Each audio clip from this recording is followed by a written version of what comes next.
Supreme Court issuing a notice to the West Bengal government and Mamata Banerjee, a setback to Mamata Banerjee government in the West Bengal and Kolkata police after the Supreme Court paused the FIRs registered against officers of the ED. This is in connection with the searches that took place against political consultancy firm IPAC. Remember, Mamata Banerjee had descended on the office at that time, claiming that this was being done ahead of elections and that certain documents were being taken illegally, and she had taken away those documents as well as laptop there.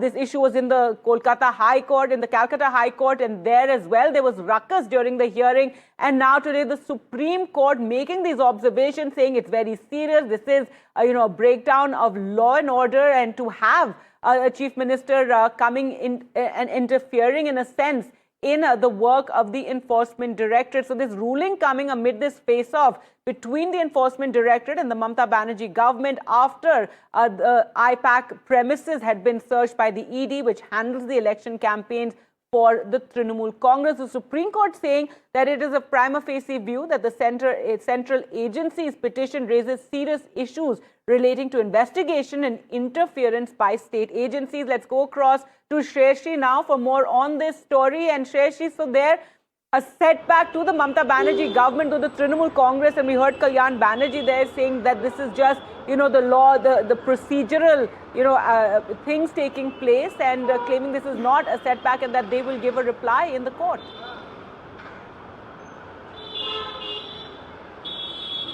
Well, of course, in the face of it, the Trinamool Congress is not going to accept defeat. They only feel that anything coming out from the Supreme Court in favor or against it will only, add to the momentum, the political momentum that the party has gathered from these recent raids by the Enforcement Directorate. But of course, very sharp comments coming in from the Supreme Court, because this particular case will not have implications just in West Bengal, but even in other non-BJP ruled states. So the Supreme Court being extremely cautious and saying that they don't want to set any wrong precedents and there should be no lawlessness. At the same time also saying that the Enforcement Directorate has no rights to get into meddle with any party's election work. But of course, this entire thing has turned political. Just last Thursday is when this high drama search operations were conducted by the Enforcement Directorate, with the Chief Minister storming into Pratik Jain's residence at around 12 noon, coming out with a folder, a laptop and Pratik Jain's mobile phone, saying that the ED was trying to steal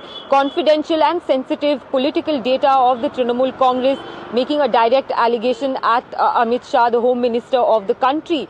But of course, this entire drama that has unfolded over the last 1 week, outside court, inside court, and also in the premises of IPAC and its director's residence, has only escalated the political fight between the Trinamool Congress and the BJP ahead of the West Bengal Assembly elections here in the state.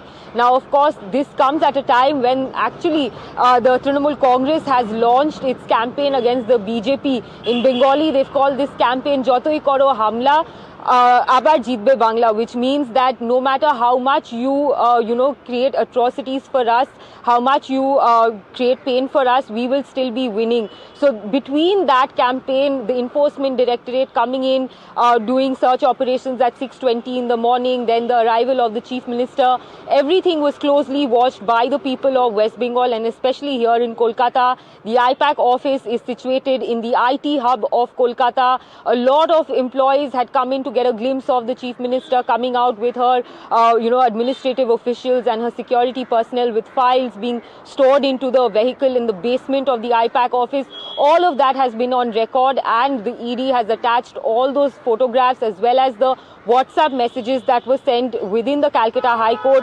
asking more advocates to gather in courtroom number 5 on January 9th, when the matter had come up for its first hearing here at the Calcutta High Court.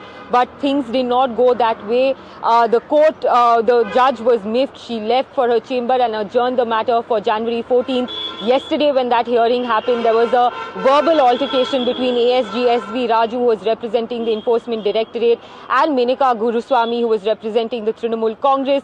Both the matters were disposed by the High Court, and now essentially the Supreme Court has, wrapped the knuckles of the Mamata Banerjee government, issuing notices not just to the West Bengal Chief Minister and her top 3 political police officials, but also the DOPT and the Ministry of Home Affairs, asking for what their stand on this entire issue is, because IPS officers at the end of the day are enrolled under DOPT, and if they do not follow their service rules, action comes in from the Department of Personnel Training. So of course this entire episode is being closely watched by everyone here in West Bengal and across the country. But whether or not this is going to earn any political dividend to either the Trinamool Congress or the BJP, only time will tell once the electors go to the ballot box and cast their votes.